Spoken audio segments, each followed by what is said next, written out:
Halo pemirsa, senang sekali kabar parlemen kembali hadir menyapa Anda. Saya Restu Landari akan menemani Anda dengan berbagai informasi seputar aktivitas, agenda dan isu penting yang menjadi perhatian parlemen. Dan inilah kabar parlemen selengkapnya.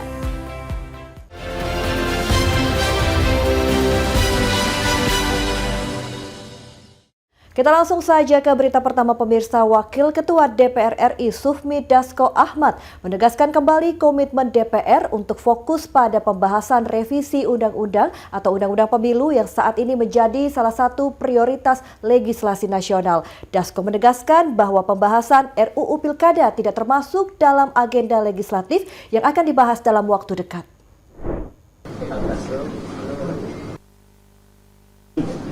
Wakil Ketua DPR RI Sufmi Dasko Ahmad bersama pimpinan Komisi 2 DPR RI dan pemerintah diwakili Menteri Sekretaris Negara Prasetyo Hadi menggelar konferensi pers di Gedung Nusantara 3 Senayan, Jakarta, 19 Januari 2026. DPR RI bersama pemerintah membahas agenda utama terkait Undang-Undang Pilkada dan Undang-Undang Pemilu sebagai respon atas sebagai wacana dan aspirasi yang berkembang di masyarakat.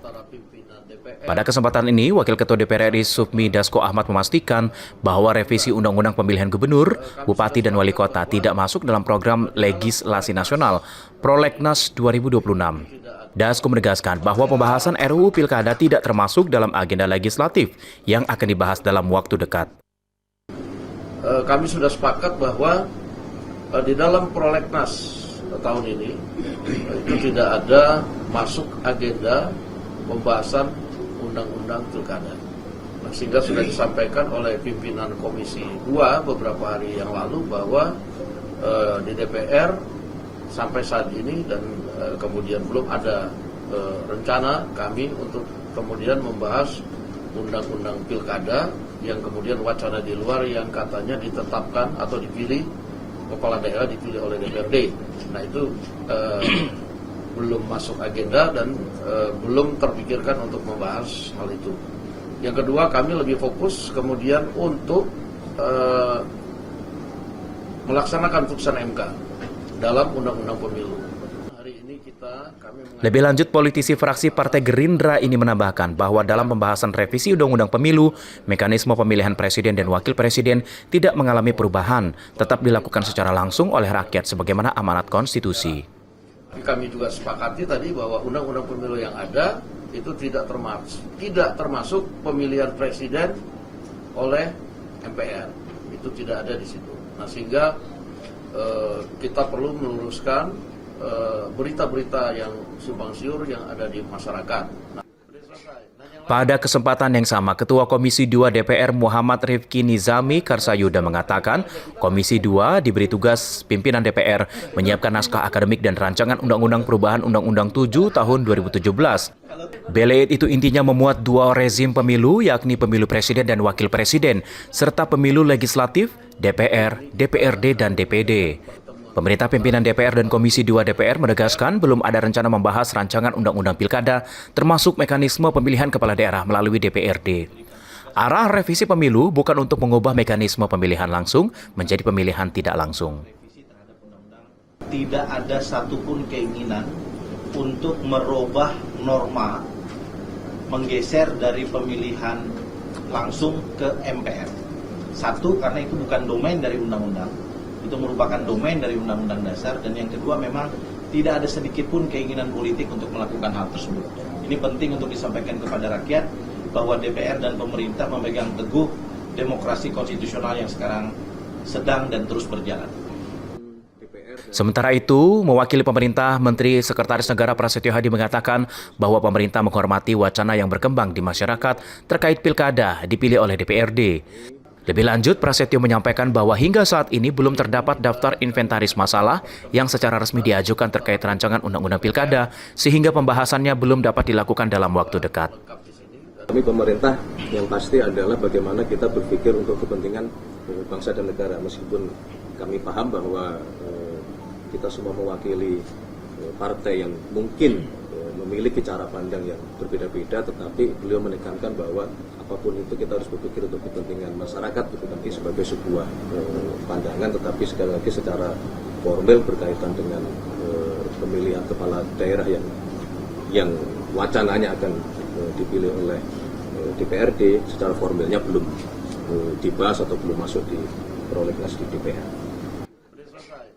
Lebih lanjut, Prasetyo menyampaikan setiap rencana perubahan undang-undang akan melalui mekanisme legislasi yang terukur, transparan, dan melibatkan pembahasan bersama DPR RI sesuai dengan ketentuan peraturan perundang-undangan. Selain itu, DPR dan pemerintah juga membuka ruang partisipasi publik dalam penyusunan undang-undang pemilu agar sistem pemilu ke depan makin demokratis dan relevan. Restu Wulandari, Lydia Junita, Anggada Agung, Berita Nasional TV. Kita beralih ke informasi lain, pemirsa. Ketua Komisi 11 DPR RI Muhammad Misbakun menyebut Thomas Djiwandono yang merupakan keponakan Presiden Prabowo Subianto sudah mundur sebagai kader Partai Gerindra sebelum ditetapkan sebagai kandidat Deputi Gubernur Bank Indonesia. Misbakun juga menyatakan semua prasyarat menjadi Deputi Gubernur Bank Indonesia sudah diselesaikan kandidat sebelum menjalani uji kelayakan dan kepatutan. Komisi 11 DPR RI telah menerima surat Presiden terkait nama-nama calon Deputi Gubernur Bank Indonesia pengganti Juda Agung yang mengundurkan diri.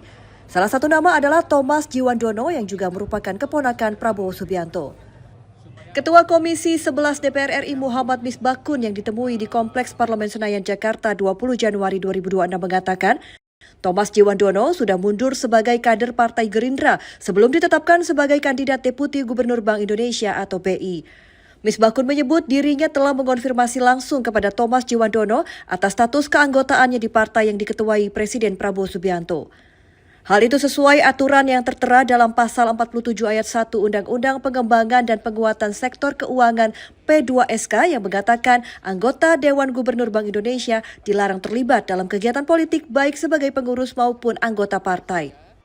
Jadi saya sudah memastikan bahwa semua proses yang berjalan saat ini itu sudah proper secara aturan perundang-undangan.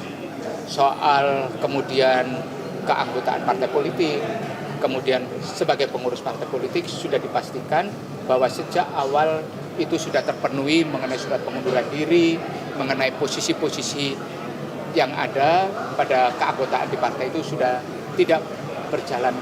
Sehingga apa yang menjadi prasyarat itu sudah terpenuhi.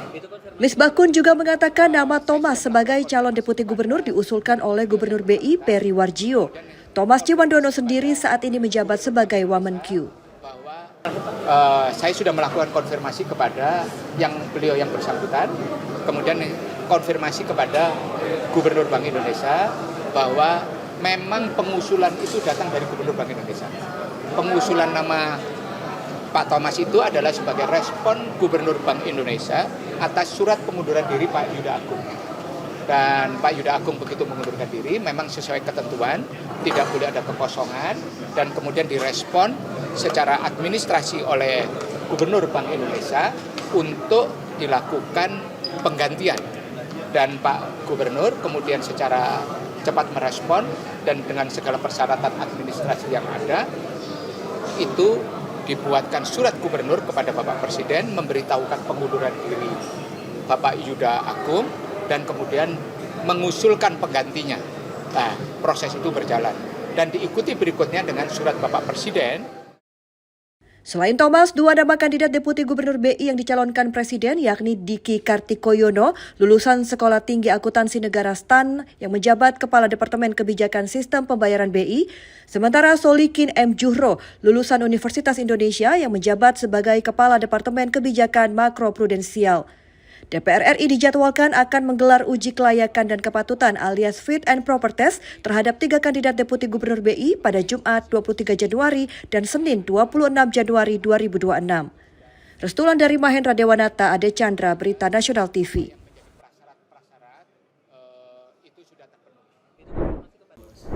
Informasi selanjutnya, pemirsa, Komisi 2 DPR RI mengumumkan 18 nama calon anggota Ombudsman Republik Indonesia masa jabatan 2026-2031. Ke-18 nama tersebut merupakan usulan Presiden Prabowo Subianto yang akan segera menjalani uji kepatutan dan kelayakan atau fit and proper test. Komisi 2 DPR RI resmi merilis 18 nama calon anggota Ombudsman Republik Indonesia periode 2026-2031. Ke-18 nama tersebut merupakan usulan Presiden Prabowo Subianto yang akan segera menjalani uji kepatutan dan kelayakan atau fit and proper test. Ketua Komisi 2 DPR RI Rifki Nizami Karsayuda dalam konferensi pers di Kompleks Parlemen Senayan Jakarta Rabu 21 Januari 2026 menegaskan bahwa keterlibatan publik sangat krusial dalam proses seleksi ini. Hal tersebut bertujuan untuk menjaga transparansi dan memastikan integritas para calon pengawas pelayanan publik tersebut.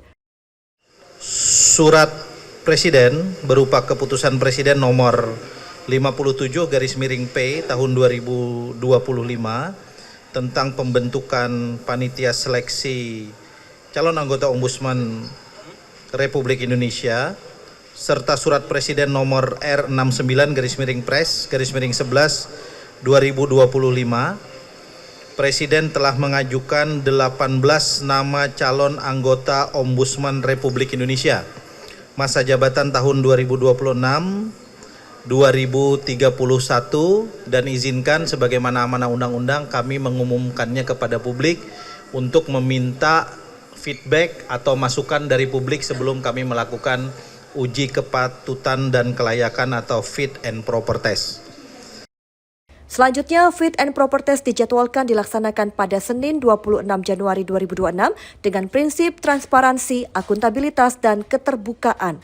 Masyarakat juga diberikan kesempatan untuk memberikan saran atau masukan tertulis terkait rekam jejak para calon hingga 24 Januari 2026 pukul 12 waktu Indonesia Barat. Masukan harus disertai identitas lengkap dan dapat dikirimkan ke Sekretariat Komisi 2 DPR RI, baik secara fisik maupun melalui surat elektronik resmi. Selanjutnya Komisi 2 DPR RI sebagaimana Undang-Undang Nomor 37 Tahun 2008 tentang Ombudsman Republik Indonesia memiliki kewenangan untuk memilih dan menetapkan 9 anggota calon Ombudsman Republik Indonesia yang terdiri atas Ketua, Wakil Ketua, dan anggota Ombudsman Republik Indonesia dari 18 nama calon di atas yang diajukan oleh Presiden. Kami akan melakukan uji kelayakan dan kepatutan atau fit and proper test yang dijadwalkan dilaksanakan pada hari Senin tanggal 26 Januari 2026 sebagaimana diatur dalam pasal 226 ayat 2 Peraturan DPR RI nomor 1 tahun 2020 tentang tata tertib DPR RI. Para calon berasal dari beragam latar belakang, mulai dari akademisi, praktisi hukum, hingga pertahanan. Proses seleksi calon anggota Ombudsman RI telah dilaksanakan sejak 1 Juli 2025 hingga 30 Oktober 2025. Dari 350 orang yang lolos seleksi, Pansel telah menyaring hingga 18 orang untuk dilakukan fit and proper test dan dipilih 9 orang anggota. Restu Wulandari, Ade Chandra, Berita Nasional TV.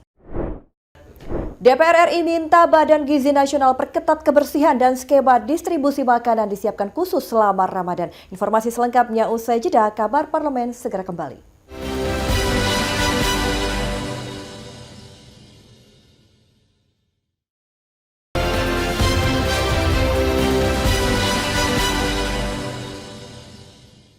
Anda kembali bersama kami di Kabar Parlemen. Pemirsa, pemerintah memastikan program makan bergizi gratis atau MBG tetap berlanjut pada Ramadan 2026. Anggota Komisi 9 DPR RI Irma Suryani Caniago meminta Badan Gizi Nasional atau BGN memperketat standar kebersihan dan skema distribusi makanan disiapkan khusus selama Ramadan agar makanan tetap aman, higienis, dan bergizi saat dikonsumsi waktu berbuka. Pemerintah memastikan program makan bergizi gratis atau MBG tetap berjalan selama Ramadan 2026. Kebijakan ini diambil untuk menjaga pemenuhan gizi kelompok sasaran utama, khususnya ibu hamil, ibu menyusui, dan anak balita. Anggota Komisi 9 DPR RI Irma Suryani Caniago usai rapat dengar pendapat dengan Kepala Badan Gizi Nasional atau BGN Selasa 20 Januari 2026 mengonfirmasi hal tersebut. Irma juga meminta BGN memperketat standar kebersihan dan distribusi makanan saat MBG di bulan Ramadan. Irma menegaskan makanan yang dibagikan kepada penerima manfaat harus tetap segar, higienis, dan bebas bahan pengawet. Tetap berjalan, anak-anak tetap butuh makan bergizi, tetapi distribusi, kemudian kualitas menu, ya kan? Kemudian kebersihannya harus menjadi nomor satu. Nah, itu pentingnya kami Komisi 9 memanggil BGN hari ini. Salah satunya untuk mengantisipasi bagaimana BGN mendistribusikan makanan kepada penerima untuk bulan Ramadan. Yang pasti bukan makanan yang mengandung bahan pengawet. Itu tidak boleh. Ya, yang kedua, makanan yang harus fresh. Fresh loh ya, dari bahan baku fresh loh. Bukan bahan baku yang sudah diawetkan, bahan baku fresh. Walaupun tahan 12 jam. Artinya pendistribusiannya yang harus diperbaiki. Jangan sampai dia masaknya jam 12 malam didistribusikan misalnya untuk sore misalnya begitu. Ya nggak bisa. Ya harusnya dia masaknya jam 12 siang. Sehingga begitu dia makan di buka puasa masih fresh. Menanggapi hal tersebut, Kepala Badan Gizi Nasional Dadan Hindayana mengatakan skema penyaluran menu makan bergizi gratis atau MBG pada bulan suci Ramadan mendatang akan serupa dengan yang diberlakukan tahun sebelumnya. Dadan yang juga ditemui usai RDP dengan DPR menjelaskan penyesuaian MBG ini terutama berlaku di daerah-daerah mayoritas penduduk Muslim. Bukan dikonsumsi di sekolah seperti hari biasa, makanan MBG tetap dibagikan pada jam sekolah, namun dibawa pulang oleh para penerima manfaat untuk disantap saat berbuka. Untuk Ramadan itu sama seperti tahun lalu, ya. Jadi untuk daerah yang mayoritas Muslim, makanan akan dibagikan pada jam sekolah, tapi makanannya dibawa ke rumah dan tahan lama, ya, tahan 12 jam. Dari mulai disiapkan sampai dia dikonsumsi pada saat buka. Nah, untuk daerah-daerah yang mayoritas tidak puasa, pelayanan normal. Tantangan utama dalam pelaksanaan MBG selama Ramadan bukan hanya soal distribusi, tetapi juga memastikan makanan tetap aman dan layak konsumsi meski baru disantap beberapa jam kemudian. Karena itu BGN menyesuaikan jenis menu yang diberikan. Makanan yang disiapkan merupakan menu siap santap namun diklaim tahan cukup lama. Menu MBG selama Ramadan akan diisi dengan bahan makanan sederhana praktis namun tetap bernutrisi. Selain mempertimbangkan nilai gizi, pemilihan menu juga memperhitungkan ketahanan makanan hingga waktu berbuka puasa. Beberapa contoh menu yang disiapkan antara lain kurma, telur rebus, buah, abon, hingga aneka panganan lokal yang tidak mudah basi. Restula dari Isakan Ade Chandra, Berita Nasional TV. Beralih ke informasi lain pemirsa, Wakil Ketua DPR RI sekaligus Ketua Harian DPP Partai Gerindra Sufmi Dasko Ahmad menyatakan Partai Gerindra masih melakukan kajian terkait usulan perubahan ambang batas parlemen atau parliamentary threshold yang diusulkan dalam rapat dengar pendapat di DPR. Dasko menekankan bahwa hingga saat ini Gerindra masih berada dalam tahap pengkajian dan simulasi internal.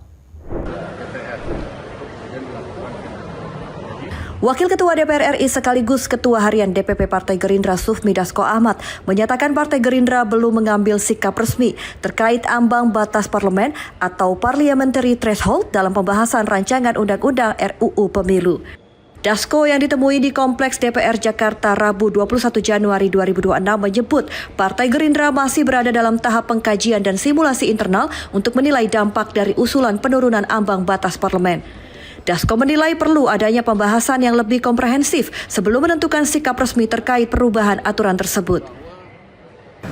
Ya, kami juga di Gerindra seperti partai-partai lain masih melakukan simulasi-simulasi. Sementara di DPR pembahasan tentang undang-undang pemilu itu kan baru juga dalam batas bagaimana pendapat atau mengambil partisipasi publik. Nah, sehingga kami di Gerindra juga akan mengikuti, mencermati perkembangan di DPR tentang partisipasi publik, bagaimana pendapat tentang misalnya parliamentary threshold dan lain-lain, sehingga lebih komprehensif dari Partai Gerindra akan melakukan pengkajian dan membahas sebelum kemudian akan dikeluarkan sikap resmi partai. Sementara itu menanggapi usulan Lembaga Kajian Center for Strategic and International Studies atau CSIS yang mendorong penurunan ambang batas parlemen atau parliamentary threshold dari 4% menjadi 3,5%, Dasko menegaskan dirinya tidak bisa menyampaikan pendapat pribadi.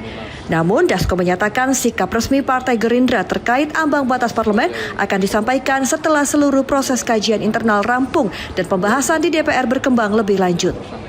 Tetap atau gimana? Begini, saya nggak bisa menjawab pendapat pribadi karena yang hal-hal seperti itu harus ditentukan tentunya oleh partai politik. Nah, Saya tadi sudah bilang bahwa Partai Gerindra pada saat ini masih melakukan simulasi dan pengkajian. Tentunya kita tunggu hasil dari kajian partai. Demikian. Sebelumnya diberitakan Kepala Departemen Politik CSIS Arya Fernandes yang mengusulkan ambang batas parlemen atau parliamentary threshold menjadi 3,5% pada pemilu 2029. Sebelumnya diberitakan Kepala Departemen Politik CSIS Arya Fernandes mengusulkan ambang batas parlemen atau parliamentary threshold menjadi 3,5% pada pemilu 2029. Hal ini disampaikan dalam rapat dengar pendapat umum RDPU dengan Komisi 2 DPR di Kompleks Parlemen Senayan Jakarta Pusat Selasa 20 Januari 2026. Arya menilai penetapan ambang batas parlemen atau parliamentary threshold menjadi 3,5% adalah angka yang moderat dan bisa menurunkan jumlah suara yang tidak terkonversi menjadi kursi dari 17 juta menjadi hanya 11 juta. Restu Wulandari, Lydia Junita, Ade Chandra, Berita Nasional TV. Pemerintah bersama DPR RI mendorong percepatan pemulihan sekolah dan fasilitas pendidikan di sejumlah wilayah terdampak bencana. Informasi selengkapnya usai jeda, kabar parlemen segera kembali.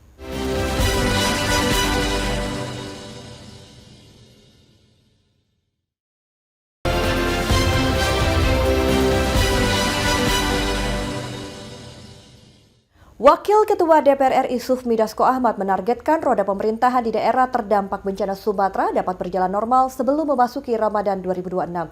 Satgas besutan dari pemerintah juga diminta untuk dapat melakukan penanganan skala nasional sesuai perkembangan di setiap wilayah terdampak. Roda pemerintahan di wilayah terdampak bencana di Pulau Sumatera ditargetkan kembali berjalan sebelum memasuki bulan suci Ramadan 2026. Hal itu disampaikan langsung oleh Wakil Ketua DPR Dasko saat membacakan kesimpulan rapat koordinasi Satgas Pemulihan Pasca Bencana DPR bersama pemerintah di Banda Aceh. Dasko menyebut pelaksanaan pemulihan pasca bencana Sumatera kini berada di bawah arahan Satgas Percepatan Rehabilitasi dan Rekonstruksi Pasca Bencana, besutan pemerintah yang dipimpin oleh Menteri Dalam Negeri Tito Karnavian. Selain itu, ia juga mengatakan nantinya Satgas Rehabilitasi dan Rekonstruksi Pasca Bencana Sumatera dilakukan dalam skala nasional dan terintegrasi. Dalam rapat bersama pada hari ini, dengan kesimpulan rapat sebagai berikut. 1. Bahwa pertanggal 10 Januari pemulihan pasca bencana Sumatera pelaksanaannya oleh Satgas Percepatan Rehabilitasi dan Rekonstruksi Pasca Bencana yang dibentuk oleh pemerintah dipimpin oleh Bapak Tito Karnavian, sehingga Satgas Pemulihan Bencana Pasca Bencana Sumatera DPR akan menjalankan fungsi legislatif di bidang anggaran, pengawasan, regulasi dan koordinasi. Kemudian yang kedua, rehabilitasi dan rekonstruksi pasca bencana Sumatera yang dilakukan dengan skala nasional yang terintegrasi dengan seluruh kementerian dan lembaga yang tergabung dalam Satgas Percepatan Rehabilitasi dan Rekonstruksi Pasca Bencana Sumatera akan melakukan percepatan-percepatan yang dianggap perlu. 3. Satgas pemerintah dan Satgas DPR menargetkan sebelum puasa roda pemerintahan di seluruh daerah di Sumatera yang terdampak sudah dapat berjalan normal. Dan seluruh daerah terdampak telah tersentuh secara bertahap dan dapat dimaksimalkan agar dapat selesai tertanggulangi diusahakan sebelum Lebaran. Demikian kesimpulan rapat kita pada hari ini. Saya ucapkan terima kasih. Wabillahi taufiq wal hidayah. Wassalamualaikum warahmatullahi wabarakatuh. Theo Pandi, Berita Nasional TV. Empirik yang kami lakukan pada saat di lapangan semenjak. Ya pemirsa, demikian kabar parlemen kali ini menemani Anda. Saya Restu Wulandari beserta kru yang bertugas pamit undur diri. Saksikan terus kabar parlemen hanya di Berita Nasional TV. Terima kasih dan sampai jumpa minggu depan.